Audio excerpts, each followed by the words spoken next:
What up, y'all? So I watched. Wiggy, wiggy, wiggy, wiggy. Now let me tell y'all, I was shocked and shooketh. Yo, I didn't know anything about Wicked. I went in completely blind. Now don't get me wrong. I watched The Wizard of Oz long time ago. Don't really remember all the little minute details. So when I'm walking into Wicked, I really don't know anything about the story. And this movie completely blown me away. And not to mention, I hate musicals. Pin that somewhere. I don't like musicals. But this movie made me overlook that hatred for musicals. I ain't gonna lie.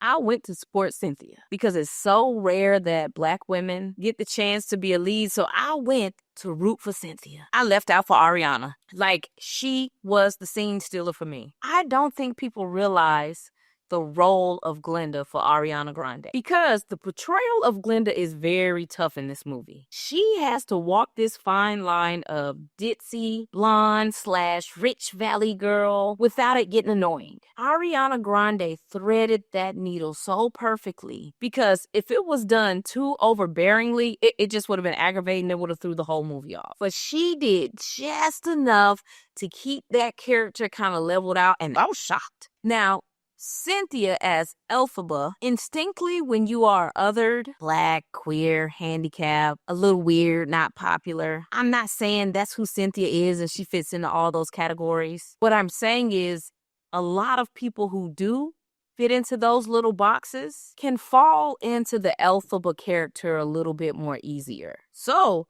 with Cynthia being a Black, queer woman who's Nigerian British, so just her, who she is as a person, has already lived a life of feeling othered or different. So I think it was easier for her to be Elphaba than it was for Ariana to try and balance this blonde valley girl role. I just think instinctively Cynthia related to Elphaba because that's just her walk of life. And this isn't to diminish Cynthia at all. I just personally think that Ariana really had to put on her acting boots, zip them up, tie them up tight, while Cynthia was like, I see this character. I know this character. I am this character. I'm going to be able to eat this role up because this is second nature to me. I think it came easy to her. But both of these ladies, y'all killed it. Now, the plot of the movie, I was bought in. I love the messy family drama. I watch Game of Thrones, so I'm always ready for a little messy family story. Nobody told me this is what the movie was going to be about.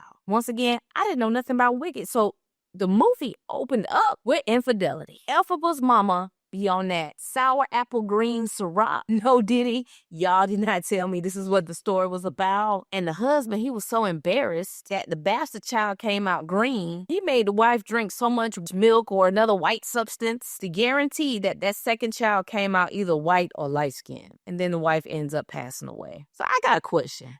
Does he not like Elphaba because she green, or is it because she a bastard? Because what if she came out light-skinned but didn't really look like him and he knew that wasn't his child? Do y'all think he still would have been able to accept her? Or is it the green skin that's the problem? These are questions that I got. Anyway, back to the movie. So we fast forward and we get to this school. Now, are these people in college? And is this whole school like a magic school? Or is it like a tech school where you can get different type of trades and certifications? Like you can get a certificate in wizard studies, or animal tamer, or Oz security. Is these different like little degrees you can get when you go here, or is the whole school focused on magic? I'm assuming it's different little majors you can get. Now, the school environment is where Glinda really shines. This is her environment. This is what she came for. And Elphaba just kind of ends up enrolling. But that ain't what she came for. She came to make sure that her sister is able to get to her dorm properly. And now she done got caught up in the School of Oz. I wonder what Elphaba was about to go home and do if she didn't end up going to school. Did she have to stay in that house with her and her daddy, even though he was a hater?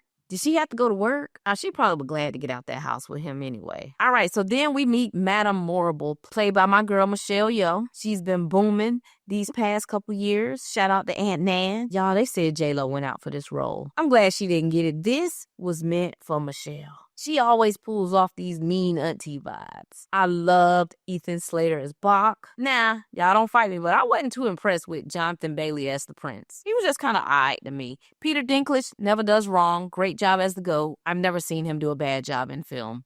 Just never. I didn't really like Jeff Goldblum as the wizard. He kind of just played a similar role in Thor Ragnarok. Will Smith or Idris Elba, wasn't nobody else available to play the wizard. We couldn't get a little bit more creative in that casting. The cinematography was perfect. The dance number when they get to Oz or Emerald City, right on point. And just being able to watch the Wicked Witch's origin story was just absolutely amazing. You get to see a person who, through no fault of her own, has been picked on, mistreated, dismissed, and when she came into this world, an animal took her away and promised to care for her. So she naturally has an affection for animals because that's who nurtured her, that's who raised her and protected her against everybody when her father didn't. So for her to want to kind of battle and go up against this wizard to help out another marginalized group is just so reflective of Black women. Now, I know this story was not written in the vein of portraying this story of Elphaba being a Black woman, but when you put Cynthia in that role and she's able to breathe life into it and bring it alive on the big screen, naturally you're gonna feel like there's this allegory of racism built into who Elphaba is. So when she's walking through this role, naturally, you're gonna feel and see that Black women, especially in America, since our conception of being brought here and birthed here, we've always looked out and took care of others, even to the detriment of our own selves at times. Going all the way back to slavery, we would make sure that the master's kids was taken care of over our own. And Black women have been so pivotal in the civil rights of a lot of other groups in this country.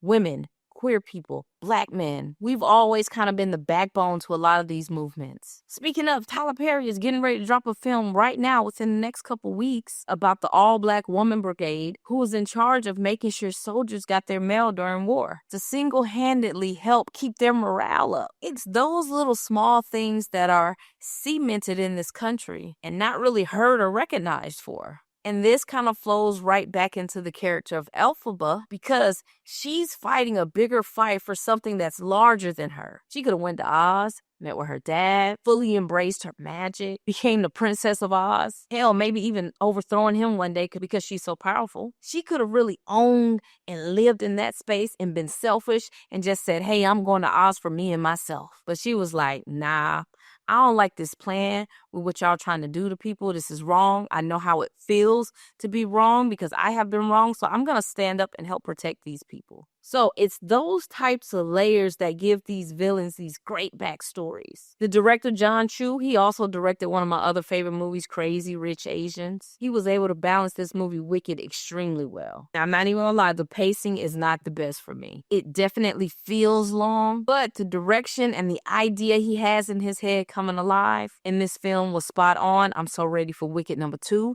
I'm ready for Crazy Rich Asians 2. All the background actors, they made this movie feel so full and alive. All of the practical real life sets made this world feel like tangible and something you can feel. I'm just kind of like spitballing all types of things off the top of my head. I'm so ready for Wicked Part 2 because honestly, I have no idea what happens. I may pick up the book and read it, or I may just not touch it at all and just wait and see what happens. But yo, for sure, Wicked was definitely one of the better pieces of content I've seen this year. This has actually been a good year. It's been some good projects out either in the big screen or on TV. But did y'all like the movie Wicked? Leave your comments below. Thanks for hanging out with me.